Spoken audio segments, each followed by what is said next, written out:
کسی شخص کی کامیابی اور بلندی کا راز یہ ہے کہ انتہائی جذباتی مواقع پر انتہائی عقل و دانش سے فیصلہ کرے.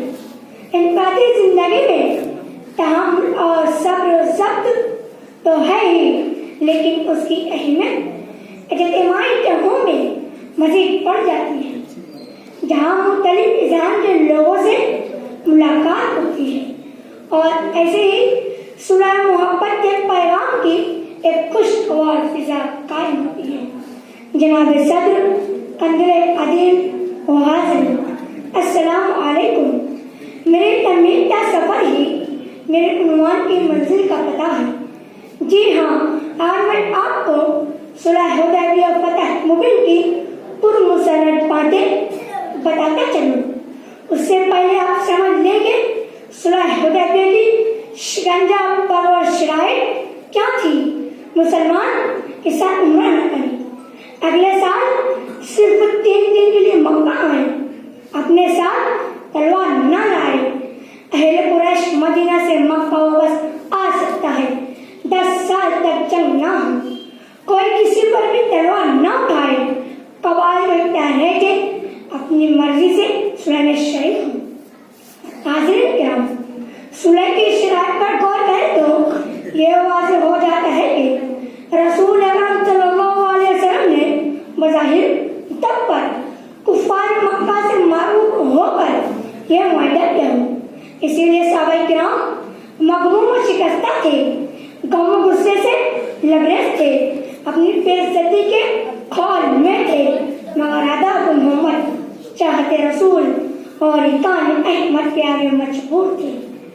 آزاد رہوں اور میرا مسلک ہے صلح کل، ہرگز کبھی کسی سے دعوت نہیں مجھے.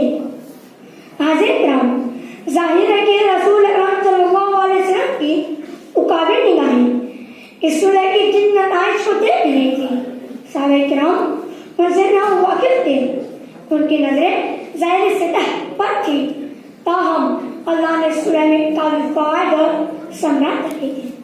اے میرے آقا کے دیوانوں، صلح حدیبیہ سے بات واضح ہوئی کہ مسلمان آزادانہ دین کی دعوت تبلیغ کرنے لگے.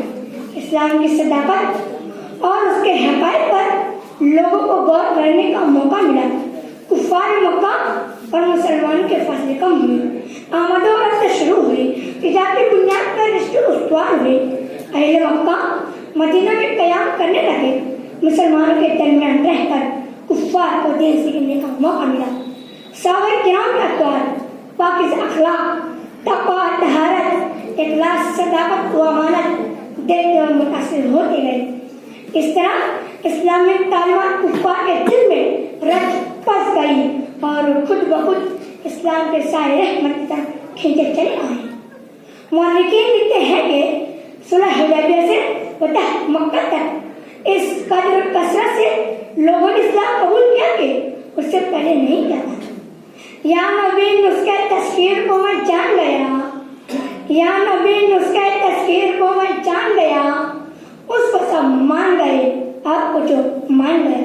اسی لیے قرآن کریم نے صلح حدیبیہ کو فتح مبین کہا. چنانچہ جب حدیبیہ سے واپس ہوئے تو راستے میں سورۃ فتح نازل ہوئی. اِنَّا فَتَحْنَا لَكَ فَتْحًا مُبِينًا، ہم نے آپ کو کھلی فتح عطا کی.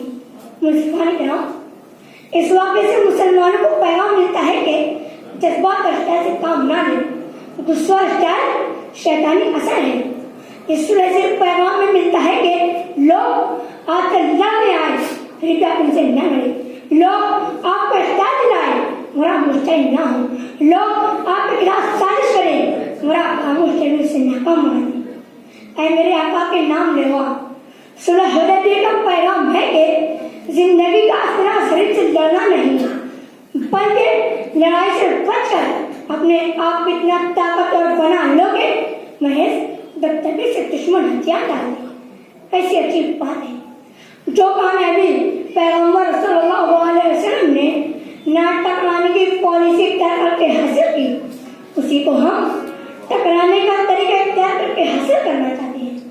7 صندوقوں میں بھر کر دفن کر دو نفرتیں، آج انسان کو نوکر کی ضرورت ہے.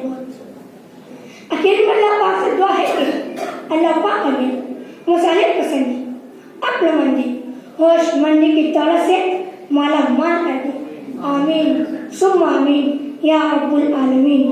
خدا حافظ.